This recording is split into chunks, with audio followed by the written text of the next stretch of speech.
My family forced me to hide my true identity and pretend to be someone I wasn't to preserve our cultural image.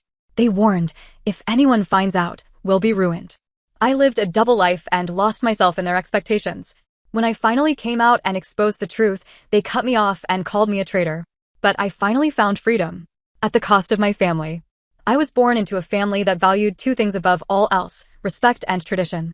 Everything we did, every decision, every action, was measured against the standards of our community. We weren't just individuals. We were a name, a reputation, a reflection of something bigger than ourselves. And I was their biggest liability.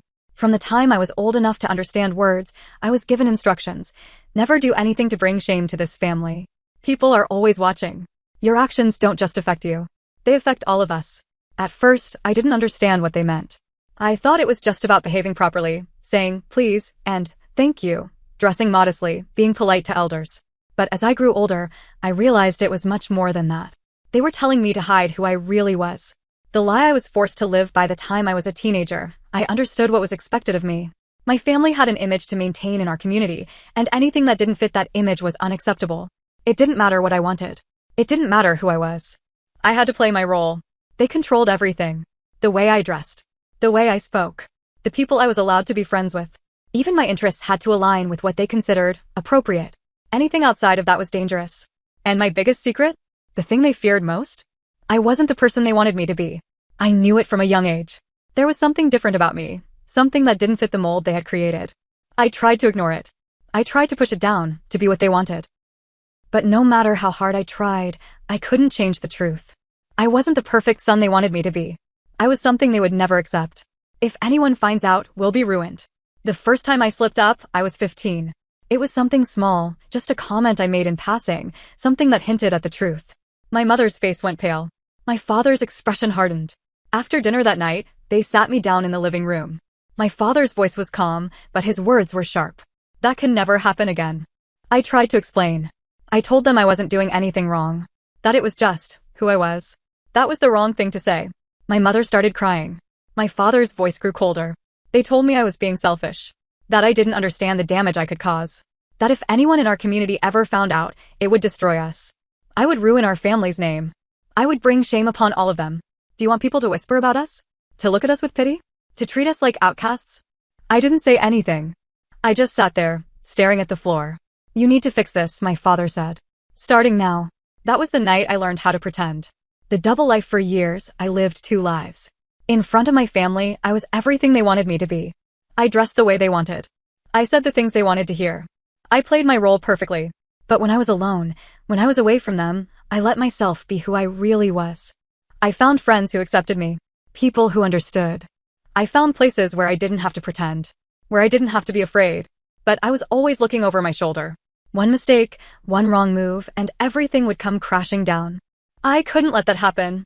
So I lied. I lied about where I was. I lied about who I was with. I lied about what I wanted for my future, and for a while, it worked. I got good at hiding. I thought I could keep both worlds separate. I was wrong. They found out I was 22 when it happened. I had moved out for college, which gave me more freedom than I had ever had before. For the first time in my life, I felt like I could breathe. I could make my own choices. I thought I was safe. But secrets have a way of coming to the surface. Someone in our community, someone who knew my family, saw me. They saw me being myself. They saw me living the life my parents feared. And they told them. I got a phone call in the middle of the night. It was my father. Come home. Now. His voice was quiet. Controlled. That was worse than yelling. I knew what was coming. When I walked through the door, my entire family was there. My parents. My siblings. My aunts and uncles. No one spoke. Then my father said the words that shattered everything. You have disgraced this family. I tried to explain. I told them I wasn't hurting anyone. That I was just me. They didn't want to hear it. To them, I had betrayed them. We warned you, my mother whispered, her voice shaking. We told you what would happen. They gave me a choice. I could deny everything, cut ties with the life I had built, and live by their rules. Or I could leave. If I walked away, I was dead to them. I looked around the room. At the people who had raised me. At the people who were supposed to love me unconditionally. They were willing to erase me to protect their image. I made my choice. I walked out the door.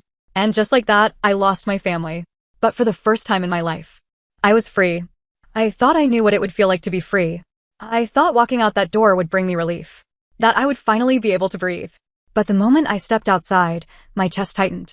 I wasn't just leaving my house. I was leaving everything I had ever known. The weight of it hit me all at once. I had no plan, no safety net, no family. I sat in my car, gripping the steering wheel so tight my knuckles turned white. My phone buzzed in my pocket, but I didn't need to look at it to know what the messages would say. Angry words. Please to reconsider. Threats. Then, silence. And that silence lasted for a long time. The cost of freedom the first few months were brutal. I had saved up some money, but not enough to last long. I was still finishing school, working part-time, scraping by. My parents made sure I understood what it meant to be cut off. They didn't just stop talking to me. They told the rest of the family to do the same. Cousins I had grown up with stopped answering my calls. Aunts and uncles who had once showered me with love acted like I didn't exist. Even family friends, people I had known my whole life, pretended they didn't see me when we crossed paths in the city. And the worst part? My parents spread their own version of the story. To them, I wasn't just a disappointment. I was a liar, a disgrace, a selfish traitor who had abandoned his family for a foolish, reckless life. In their story, I had turned my back on them. Not the other way around. The first attack at first, I thought they would just cut ties and move on. I was wrong. One night, I came home to my tiny apartment to find my door unlocked. My stomach dropped. I knew I had locked it before I left. I pushed the door open slowly, my heart pounding. And then I saw it. The place had been trashed. Drawers ripped open, clothes thrown everywhere. My laptop was smashed. My textbooks were torn apart, pages scattered across the floor. The few framed photos I had, memories I had held onto, were shattered. And on the wall, in bold, black spray paint, were the words, "You will regret this." I stepped back, my blood turning cold. I should have called the police. I should have reported it. But I already knew who was behind it, and I knew that no one would believe me. I had no proof. No witnesses. Just a gut feeling that my family wasn't done punishing me yet. The community turns against me, things only got worse from there. My job, one of the few things keeping me afloat, suddenly cut my hours. My manager, who had always been friendly before, wouldn't look me in the eye. Then, one afternoon, she called me into her office. She sighed, avoiding my gaze. "Look, I don't know what's going on, but we've had some complaints." I frowned. "Complaints? About what?" She hesitated. "About you." "From who?" Another pause. "I can't say."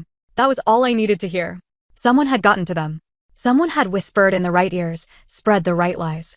I had seen it happen before, to other people, to other families who had shamed the community in some way. I just never thought it would happen to me. A week later, I was fired. No explanation. Just a cold, polite dismissal. It didn't stop there. One by one, I lost everything. Friends distanced themselves. Landlords suddenly became concerned about my reliability as a tenant. Even at school, I could feel the stares. The whispers. It was like I had been branded. Like my family had poisoned the air around me. The breaking point, I was running out of money. I was running out of options.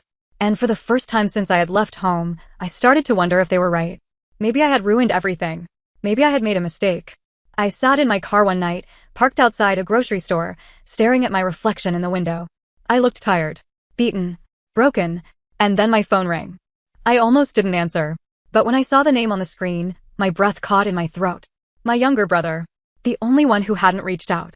I hesitated before answering. "Hello?" Silence. Then, a shaky breath. "They're going after your future now." My heart pounded. "What are you talking about?" "Dad pulled some strings. He's trying to get you blacklisted. He's calling people at your school, your old job, anywhere you might go next. He doesn't want you to have a way out." I clenched my jaw. "Why are you telling me this?" A pause. Then, in a quiet voice. "Because I don't think they're ever going to stop." My hands shook. I had walked away. I had given them what they wanted. And yet, they were still trying to destroy me. This wasn't just about punishment anymore. This was about erasing me. I took a slow breath, my grip tightening around the phone. If they wanted a fight, they were about to get one. The war begins. I didn't sleep that night. I lay awake, staring at the ceiling, my brother's words echoing in my head. "I don't think they're ever going to stop." He was right. I had been naive to think they would let me go, that they would cut me off and just leave me to build my life. No, they wanted to destroy me. And if I didn't do something, they would win. The blacklisting the next day, I started making calls. I reached out to my professors, hoping the rumors weren't true. I was wrong. One professor hesitated before speaking. "I don't know what's going on, but I was warned about you." "Warned? About what?" A long pause. Then, quietly, "That you're a liar. That you're dangerous." "And you believe them?" Another pause. I didn't want to. But the people who called me, they were very convincing. I felt a chill crawl up my spine. This wasn't just my parents. This was bigger. I knew my family was well connected, but I had underestimated just how far their reach went.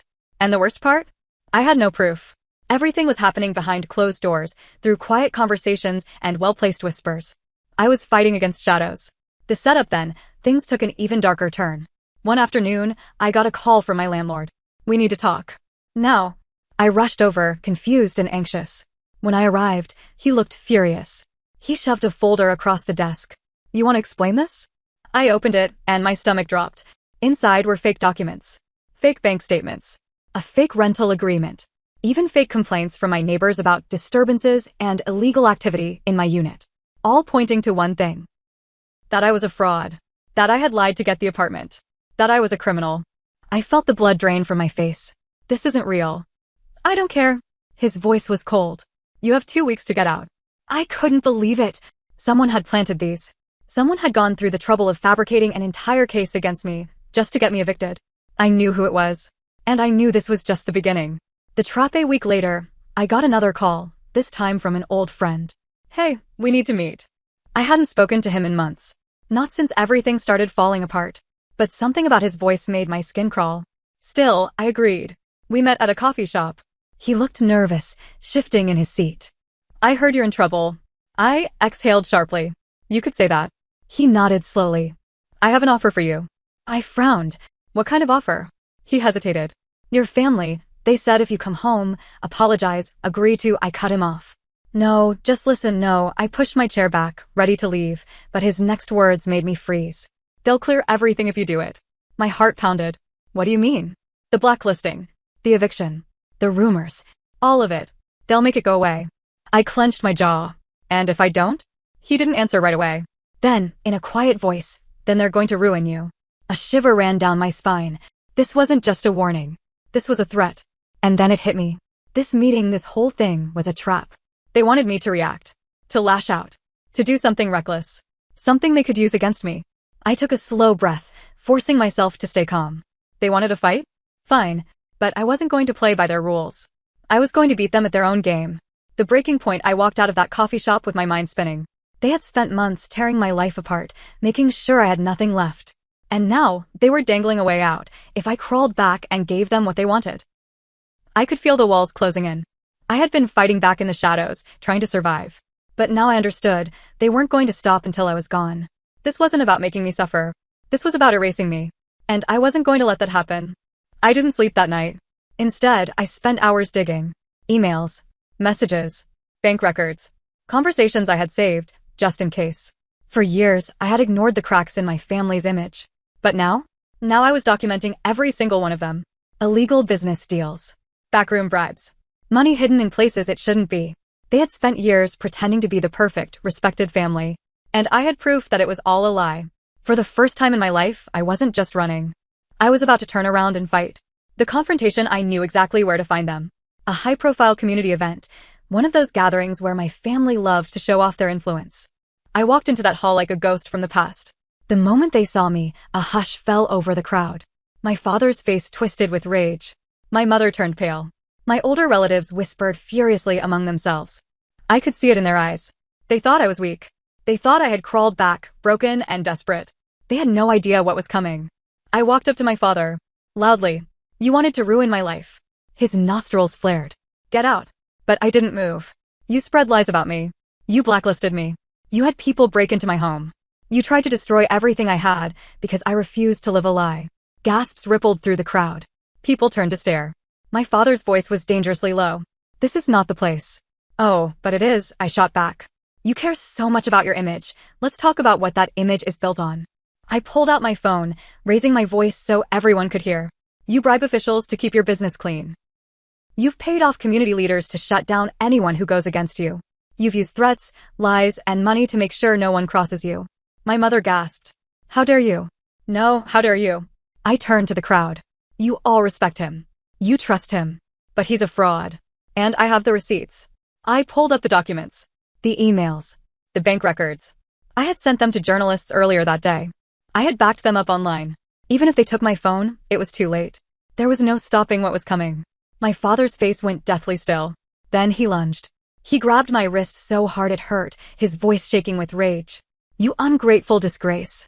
I yanked my arm away. "You don't control me anymore." The room exploded. People whispering. Staring. My father's powerful connections now wondering if they were standing too close to a sinking ship. For the first time in his life, my father looked small. Because the one thing he had spent his entire life trying to protect, his reputation, was now in ruins.